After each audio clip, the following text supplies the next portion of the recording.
Students, कैसे हैं आप। मैं कविता आपकी हिंदी कक्षा में आज आपका स्वागत करती हूँ और आज आपका टॉपिक है संज्ञा। ठीक है, हिंदी व्याकरण का आपका एक पार्ट संज्ञा। तो चलिए शुरू करते हैं हम लोग। संज्ञा संज्ञा क्या होता है। संज्ञा होता है किसी भी व्यक्ति का नाम, चाहे वह पशु हो, पक्षी हो या मनुष्य हो, या किसी स्थान का नाम जैसे दिल्ली, मुंबई, आगरा, या जिस कॉलोनी में आप रहते हैं या मैं रहती हूँ, या कोई भी जगह, कोई भी मंदिर का नाम, कोई भी कॉलोनी का नाम, यह सब क्या होता है, स्थान। ठीक है। और वस्तु, वस्तु क्या होता है, जैसे मेरे हाथ में ये क्या है, मार्कर। ठीक है, ये क्या है, एक वस्तु। ये बोर्ड क्या है, यह भी एक वस्तु है। ठीक है ना। ये डस्टर, डस्टर क्या है, यह भी एक वस्तु है। तो ये सब क्या होता है, या आप भी अपने आसपास देखिए कि क्या क्या चीजें आपको अपने सामने दिखाई दे रही हैं, वह सब क्या है, वस्तु है। तो किसी भी व्यक्ति का नाम, किसी भी वस्तु का नाम, किसी भी स्थान का नाम, या किसी भाव का नाम। भाव मतलब फीलिंग, जो हम किसी को एक्सप्रेस करते हैं। जैसे हम किसी को गुस्सा शो करते हैं, किसी के प्रति खुशी शो करते हैं, या और कोई परेशानी शो करते हैं, तो वह सब क्या होते हैं, हमारे फीलिंग्स होती हैं, हमारे भाव होते हैं। तो इन सबको हम क्या कहते हैं, संज्ञा। तो इसकी परिभाषा क्या होगी, किसी व्यक्ति, वस्तु, स्थान व भाव के नाम को संज्ञा कहते हैं। ठीक है, किसी भी व्यक्ति का नाम, किसी भी व्यक्ति का नाम, किसी भी वस्तु का नाम, किसी स्थान का नाम और किसी भाव का नाम, यह इन सबके नामों को क्या कहते हैं, हम संज्ञा कहते हैं। ठीक है। तो व्यक्ति में क्या क्या हो सकता है, जैसे मीरा, मोहन, शेर, या और भी बहुत सारे उदाहरण। वस्तु, वस्तु में क्या हो सकता है, पेन, बोर्ड, किताब। इसके अलावा बहुत सारे उदाहरण हो सकते हैं। स्थान, स्थान में आप कोई भी शहर, जिस शहर में आप रहते हैं उसका नाम लिख सकते हैं, जिस गांव में आप रहते हैं उसका नाम लिख सकते हैं, या अपने आसपास की कॉलोनी या कोई मंदिर, किसी का भी नाम लिख सकते हैं, लाल किला, ताजमहल। ठीक है, ये सब भी क्या होते हैं, स्थान है। ठीक है। तो क्या परिभाषा होती है इसकी, किसी व्यक्ति, वस्तु, स्थान व भाव के नाम को संज्ञा कहते हैं। ठीक है। जैसे व्यक्ति में कौन हो गया, मीरा, मोहन, या कोई पशु, पक्षी, कुछ भी लिख सकते हैं, जैसे मैंने यहाँ पे लिखा शेर। वस्तु, पेन, बोर्ड, किताब। ठीक है। स्थान, दिल्ली, लाल किला, या कोई और स्थान भी आप लिख सकते हैं। ठीक है।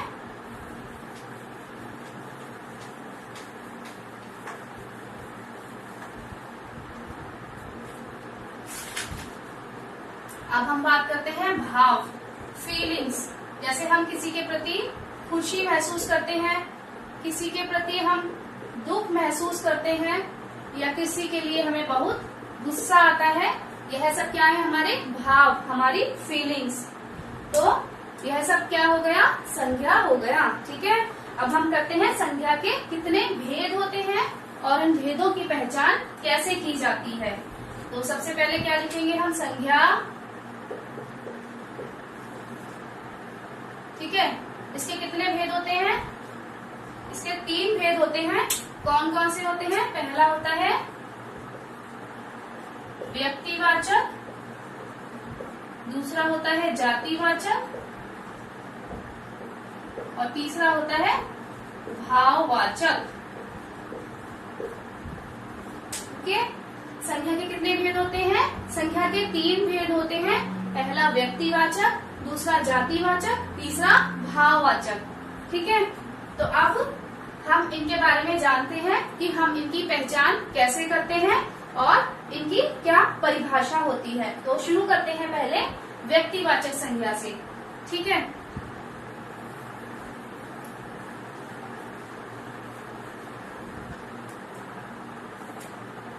पहले हो गया व्यक्तिवाचक। व्यक्तिवाचक की परिभाषा क्या होगी? जिस संज्ञा शब्द से किसी व्यक्ति विशेष, ठीक है, यहां मैंने लगाया है व्यक्ति के साथ विशेष, यानी कोई स्पेशल, ठीक है, या स्थान और वस्तु विशेष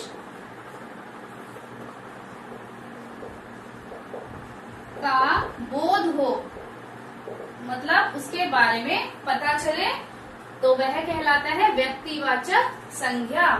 ठीक है, व्यक्तिवाचक संज्ञा कैसे पहचानते हैं हम?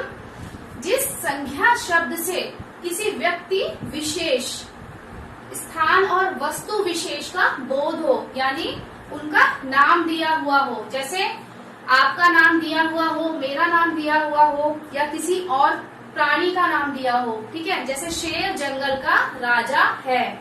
ठीक है, मोहन तेज दौड़ता है, तो मोहन क्या हो गया? व्यक्ति विशेष की मोहन का नाम आया है, और शेर जंगल का राजा है में शेर एक व्यक्ति विशेष है, शेर का नाम आया है।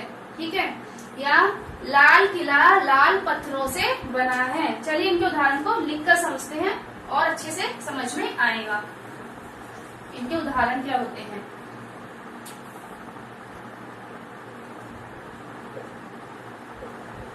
उदाहरण जैसे मोहन तेज दौड़ता है। दूसरा, लाल किला लाल पत्थरों से बना है।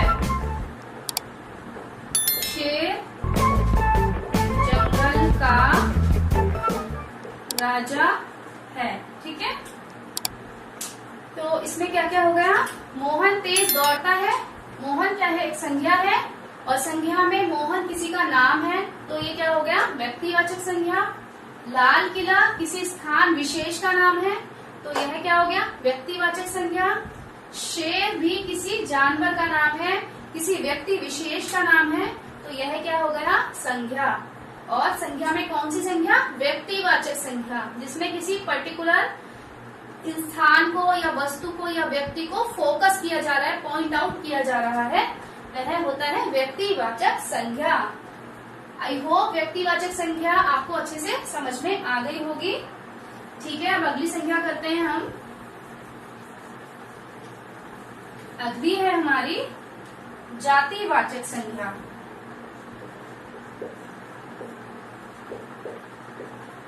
ठीक है, जातिवाचक संज्ञा। तो जातिवाचक संज्ञा क्या होती है?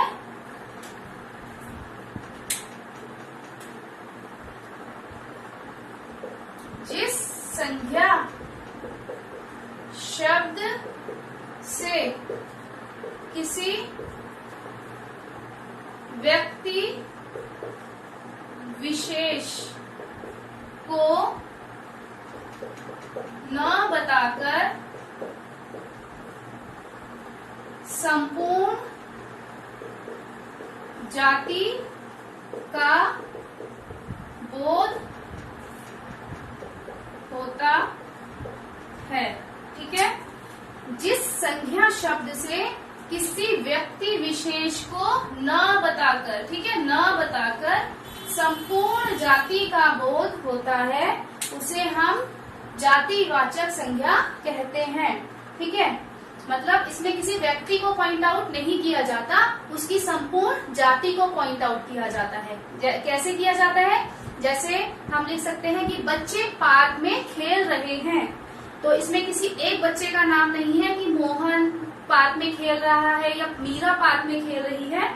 सारी बच्चों की जाति के बारे में बात की जा रही है कि बच्चे पार्क में खेल रहे हैं। ठीक है, उदाहरण मैं लिखती हूँ यहाँ पर, बच्चे पार्क में खेल रहे हैं। यह किताब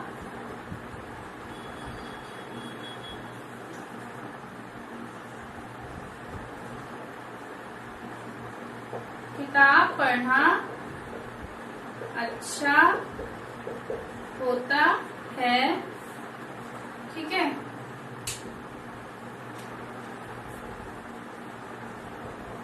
भारत के सारे मंदिर बहुत सुंदर हैं। ठीक है, 3 उदाहरण यहाँ पे मैंने आपको दिए। क्या क्या? बच्चे पार्क में खेल रहे हैं। बच्चे क्या हो गया? संज्ञा हो गया। और संज्ञा में कौन सा भेद हो गया? जातिवाचक संज्ञा, क्योंकि सारे बच्चों की बात की जा रही है। अगला उदाहरण है किताब पढ़ना अच्छा होता है। तो यहाँ पे किसी एक किताब की बात नहीं हो रही ना, सारे किताबों, कोई सी भी किताब की बात हो रही है कि कोई सी भी आप किताब पढ़ो, किताब पढ़ने से नॉलेज मिलती है, अच्छा होता है। तो किताब क्या हो गया? जातिवाचक संज्ञा। अगला है भारत के सारे मंदिर बहुत सुंदर हैं। ठीक है, तो इसमें क्या हो गया? संज्ञा। इसमें संज्ञा 2 आ रही है वैसे, एक भारत और एक मंदिर, लेकिन हमें जातिवाचक संज्ञा ढूंढना है। तो जातिवाचक संज्ञा क्या हो गया? ये सारे मंदिर, मतलब इसमें किसी एक पर्टिकुलर मंदिर की बात ना होकर सभी मंदिरों की बात की जा रही है। ठीक है, लेकिन अगर हम वैसे देखें तो भारत क्या हो गया? हमारा देश भारत है, इंडिया, तो यह क्या हो गया? व्यक्तिवाचक संज्ञा, क्योंकि इसमें किसी एक देश की बात की जा रही है। ठीक है, लेकिन हमें यहाँ पर जातिवाचक संज्ञा ढूंढना है, तो यह क्या हो गया? सारे मंदिर, जिसमें भारत के सभी मंदिर आ जाते हैं। क्लियर? ठीक है, अभी जातिवाचक संज्ञा के भी 2 भेद होते हैं, उसके बारे में पहचानते हैं कि उनकी पहचान क्या होती है। ठीक है, जातिवाचक संज्ञा के 2 भेद होते हैं। पहला होता है समूहवाचक, दूसरा होता है द्रव्यवाचक। ठीक है, समूहवाचक संज्ञा, जातिवाचक संज्ञा के कितने भेद होते हैं? 2 भेद होते हैं। पहला हो गया समूहवाचक संज्ञा, दूसरा हो गया द्रव्यवाचक संज्ञा। ठीक है, अब इनकी हम पहचान कैसे करेंगे कि इसमें भाई समूहवाचक कौन सा हुआ या फिर द्रव्यवाचक क्या हुआ? तो सबसे पहले हम समूहवाचक संज्ञा के बारे में पढ़ते हैं। जिस संज्ञा शब्द से किसी समूह या समुदाय के बारे में पता चले, किसी ग्रुप के बारे में पता चले, तो उसे हम क्या कहते हैं? जिससे समूह का बोध हो। ठीक है, ये मैंने शॉर्ट में आपको समझाने के लिए लिखा है कि जिससे समूह का बोध हो।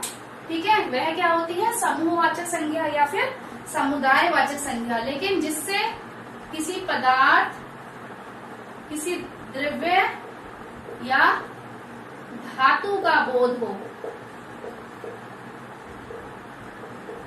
ठीक है, किसी पदार्थ, किसी द्रव्य या धातु का बोध हो, वह कहलाती है द्रव्यवाचक संज्ञा। ठीक है, द्रव्य से पता चल रहा है ना नाम से कि द्रव्य क्या हो गया? एक लिक्विड हो गया। ठीक है, तो कोई भी पदार्थ, कोई भी द्रव्य या कोई भी धातु का बोध होता है तो वह द्रव्यवाचक संज्ञा कहलाती है। और समूहवाचक संज्ञा जिससे किसी समूह का पता चलता है। अब इनके हम कुछ उदाहरण देखते हैं जिससे हमें यह अच्छे से और समझ में आ जाएगी। तो पहला हम देखते हैं समूहवाचक का। कक्षा में 40 बच्चे हैं। ठीक है, दूसरा देखते हैं सड़क पर बहुत भीड़ है। कक्षा में 40 बच्चे हैं, सड़क पर बहुत भीड़ है। तो बताइए जरा समूहवाचक संख्या क्या होगी? ग्रुप की बात कहाँ हो रही है? 40। 40 क्या है? 40 बच्चे इकट्ठे हैं, ठीक है, किसमें? कक्षा में। तो ये क्या हो गया? ग्रुप के बारे में बताया जा रहा है, एक समूह के बारे में बताया जा रहा है। तो यह हो गया समूहवाचक संख्या, ठीक है। सड़क पर बहुत भीड़ है, तो भीड़ क्या हो गया? भीड़ भी हो गया जातिवाचक संख्या का एक भाग, समूहवाचक संख्या, ठीक है। तो ये कैसे? क्योंकि भीड़ क्या होता है? जहाँ बहुत सारे लोग इकट्ठे हो जाते हैं, जहाँ ग्रुप की बात होती है, ठीक है। तो ये क्या हो गया? समूहवाचक संख्या। अब हम देखते हैं द्रव्यवाचक संख्या का पहला उदाहरण हम देखते हैं। आजकल दूध बहुत महंगा है।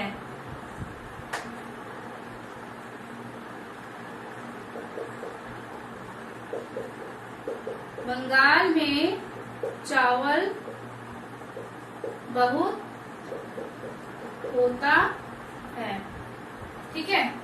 आजकल दूध बहुत महंगा है, तो क्या हो गया इसमें संख्या? दूध, क्योंकि दूध क्या होता है? एक लिक्विड होता है, द्रव्यवाचक संख्या। बंगाल में चावल बहुत होता है, तो चावल क्या हो गया? पदार्थ हो गया, खाने की चीज है ना, पदार्थ कोई वस्तु है, तो ठीक है। तो इसमें क्या क्या होता है द्रव्यवाचक में? पदार्थ, द्रव्य या धातु। तो इसमें क्या आ रहा है? द्रव्य भी आ रहा है, इसमें क्या आ रहा है? चावल पदार्थ है। तो यह क्या हो गया? द्रव्यवाचक संख्या। तो ये क्लियर हो चुका है। जातिवाचक संख्या आपको, समूहवाचक संख्या और द्रव्यवाचक संख्या भी आई होप अच्छे से क्लियर हो चुका होगा। चलिए अब हम करते हैं भाववाचक संख्या। फिर भी अगर कोई डाउट होता है तो आप कमेंट करके मुझसे पूछ सकते हैं। और अगर वीडियो अच्छा लगता है तो वीडियो को लाइक भी करिए और चैनल को सब्सक्राइब करिए, जिससे हमें और मोटिवेशन मिलता है और भी अच्छे से अच्छे वीडियोस इसमें डालेंगे। अब हम करते हैं भाववाचक संख्या, ठीक है। भाववाचक संख्या क्या होती है? जिससे किसी के भाव का पता चलता है, ठीक है।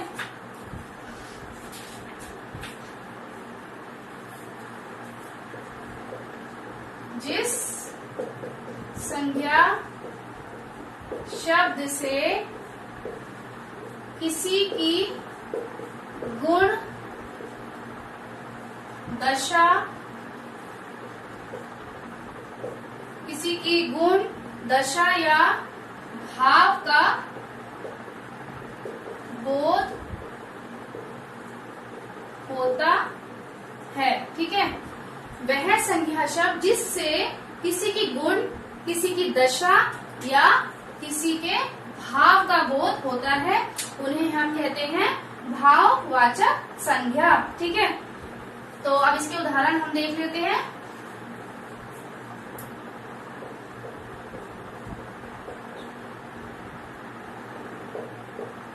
बचपन का समय बहुत अच्छा होता है।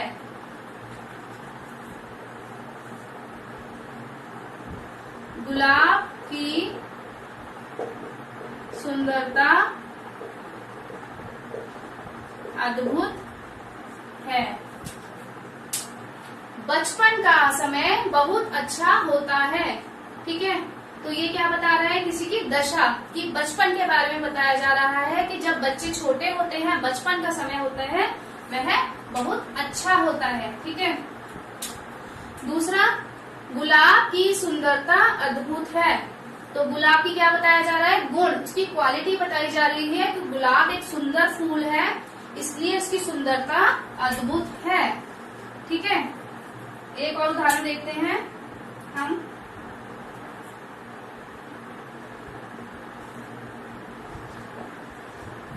गर्मी में प्यास बहुत लगती है। गर्मी में प्यास बहुत लगती है। तो यह क्या है? इसमें क्या हो गया संज्ञा? प्यास। प्यास क्यों हो गई? क्योंकि यह क्या बता रहा है, किसी की दशा बता रहा है कि जब गर्मी होती है तो उसमें बहुत ज्यादा प्यास लगती है, तो इंसान प्यासा होता है। यह उसकी दशा है कि इंसान प्यासा होता है। तो क्या हो गया भाववाचक संज्ञा, जिस संज्ञा शब्द से किसी की गुण, क्वालिटी, चाहे वो अच्छी हो बुरी हो, किसी की दशा कि वो कैसा है, बच्चा है, बूढ़ा है, जवान है, ठीक है, या भाव, फीलिंग कैसी है कि वो गुस्से में है, खुश है या परेशान है, यह सब क्या हो जाता है भाववाचक संज्ञा।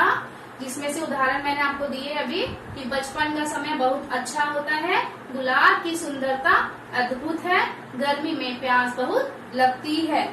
तो बच्चों संज्ञा हमारा चैप्टर कंप्लीट हो चुका है। तो हमने आज संज्ञा में क्या क्या पढ़ा, सबसे पहले हमने संज्ञा की पहचान की कि संज्ञा की परिभाषा क्या होती है और संज्ञा को हम कैसे पहचानते हैं।